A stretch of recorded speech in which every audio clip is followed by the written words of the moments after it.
Welcome to today's webinar, which is addressing how Services for Education can help your school think about how you can develop your curriculum in 2019 and beyond. My name's Tricia Bunn and I'm one of the team of education advisors here at Services for Education. I'm joined by Linda Brown, one of our senior advisors and our lead for school improvement. I'll hand over to Linda, who'll start our webinar.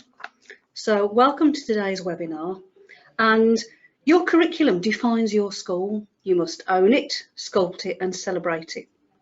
So the question is really, does your school curriculum demonstrate the unique characteristics of your school? And that's who you are, what you do and why. From September 2019, under the new Education Inspection Framework, there is a requirement that schools communicate their curriculum intent and create and deliver a strategy for successful implementation, generating a cohesive curriculum that builds on prior learning, deepens knowledge, and results in the very best outcomes for all our pupils. In order to support schools, we are delighted to share with you our curriculum pathway, which will provide you with the necessary knowledge to review, revise, and evaluate your provision. And as you'll see as we go through the webinar today, each page has key questions for you to consider. And also you'll see as we go through the information, there are some free resources for you to download and use in your own school, as well as external resources. There are also video clips and documents which provide the basics for getting started. We know that schools are at different points in their journey, and we have a series of curriculum courses which will explore aspects in greater depth. And don't forget to go to our website to see our full offer. So if we start then with intent, and this section is all about ensuring that your school's curriculum has a clear and ambitious rationale. As you'll appreciate, it's imperative that all teachers and leaders know this and understand their role in making vision a reality. Knowledge, progression and clear sequencing are imperative and indeed form the foundation of learning. This is also the perfect time to ensure that your offer promotes equality of opportunity and that no pupils or groups are disadvantaged or excluded from activity and learning. It's all about being inclusive. Let's look at intent in a little bit more detail. So this page provides an overview. And again, don't forget there are resources and Services for Education course information to help you along your way. Number one then is rationale.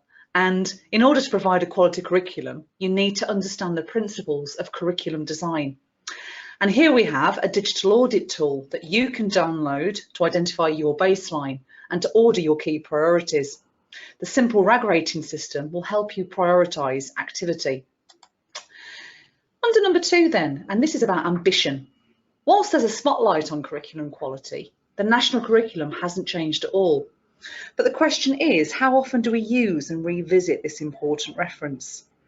Making sure that your offer meets the aims and programmes of study is a dimension not to be missed. If you're an academy or free school, then you don't have to follow the national curriculum, but your alternative offer has to be of similar high quality, with a strong focus on breadth, balance, continuity and progression. Sequencing. We've all experienced frustration when as teachers we seem to be repeating content. Why do children find it so difficult to learn and retain knowledge? When you plan your curriculum, a clear sequence that builds upon learning is essential. Children also need regular opportunity to recall previous learning, enabling information to be used and referenced. And by alternating new knowledge with recall, learning then begins to stick. We'll talk more about this later. Number four is thinking about reading. And in order for children to be able to access knowledge and use and apply their learning, reading is at the heart of everything. Without it, children miss out and struggle to engage in learning, and that can have significant implications through their lives. There are a lot of reference points here there to help you, and our reading audit will certainly be a key piece of information. By answering the questions about reading provision, you'll be able to identify your strengths and areas for development. In terms of maths, again, as with reading, maths is crucial. Much work has been done in school in recent years, and the work of NCETM has certainly had a positive impact on improving outcomes. Our external resources link highlight the ones that we think will provide some essential background reading. Just like our reading audit tool, there's one for maths, and this adopts a similar approach by exploring where you are now. Okay then, so we've explored the intent component, so let's move on to implementation. Ofsted have stated that schools will have a year's grace to tackle the implementation phase, but it really is imperative that you have a clear rationale early on in the new academic year, especially if you are expecting a visit from Ofsted. This is primarily concerned with putting theory into practice. Staff and leaders need to understand their role in delivering a quality curriculum, including the importance of subject knowledge. Linked in with this is how staff are supported in developing their subject knowledge, robust quality assurance and purposeful assessment, whatever that might look like in your school. So let's go on to implementation. This page provides an overview for implementation, and don't forget there are resources and SFE course information to help you along the way. So starting at number 1, subject leader. This is all about identifying how effective your subject leaders are in terms of knowledge and expertise in formulating an exciting curriculum offer. A really good place to start will be undertaking a subject leadership audit. And really, the best people to do this are the subject leaders themselves. Or if they don't want to do it by themselves, doing this in pairs might be a great place to start. Completing this audit as soon as possible will provide leaders with quality time to celebrate quality provision and make improvements.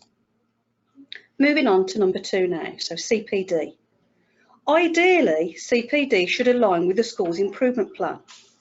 Providing dedicated time to develop staff's understanding in key subjects will help ensure children's learning is sequenced and they can begin to understand aspects of subject discipline.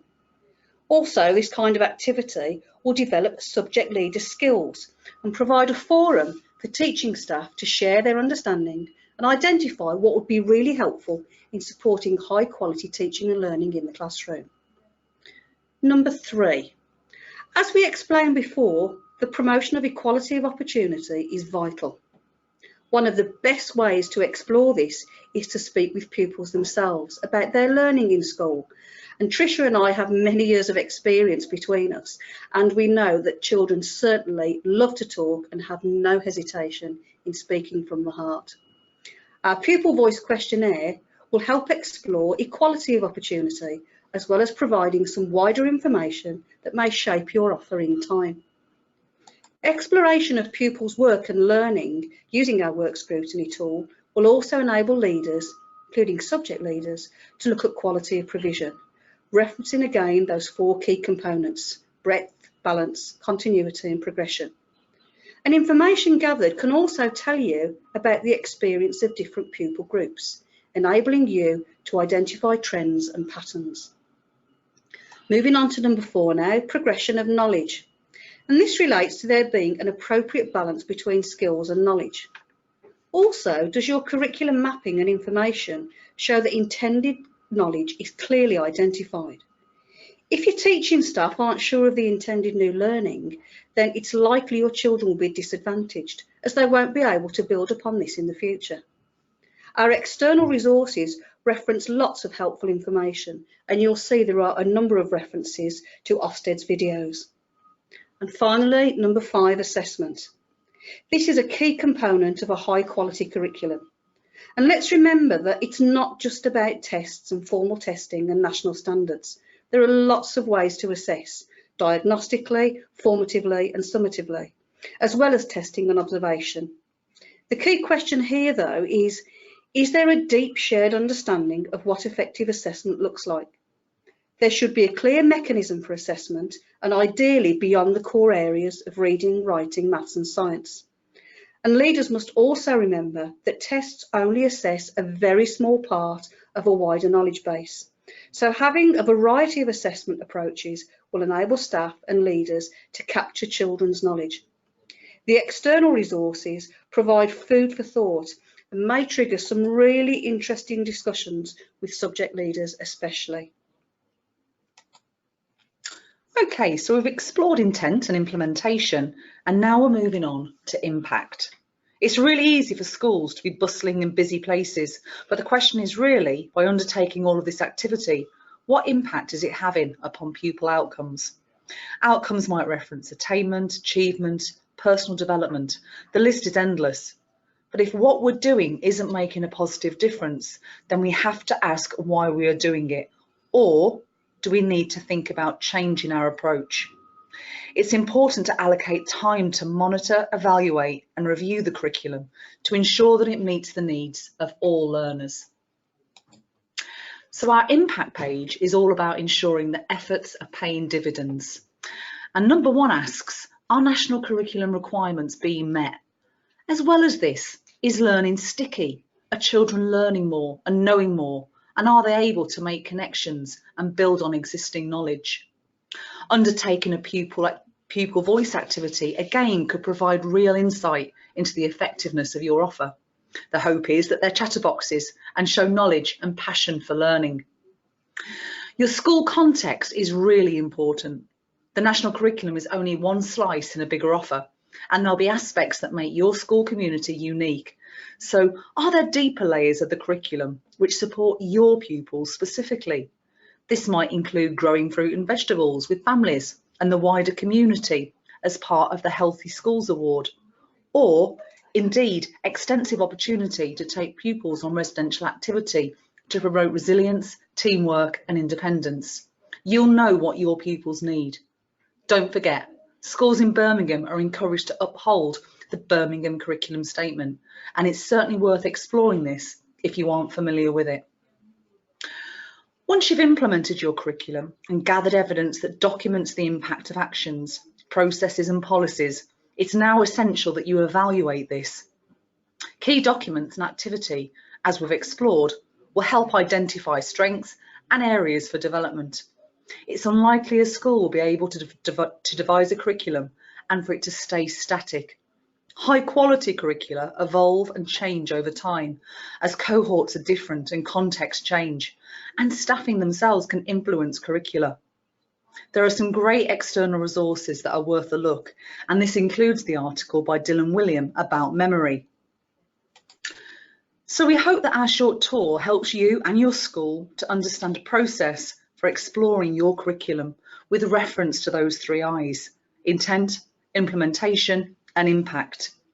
If the curriculum is effective, engaging and meets the unique needs of your children, coupled with ambition and knowledgeable staff, the impact upon learning, including outcomes, could be quite fantastic. Should you want to access our free downloads, please do so, and don't forget that we have a number of courses that will help you through this process. To see our full curriculum offer for curriculum development, visit www.servicesforeducation.co.uk and visit our intent, implementation and impact page. Also, don't forget our webinar on using your IDSR for school improvement. It's still available to stream from our website. If you'd like more bespoke support, then please contact us by phone, email or via our website, where we can talk to you about your key requirements and tailor our support to suit your needs. Thanks again for joining us today and enjoy your curriculum journey.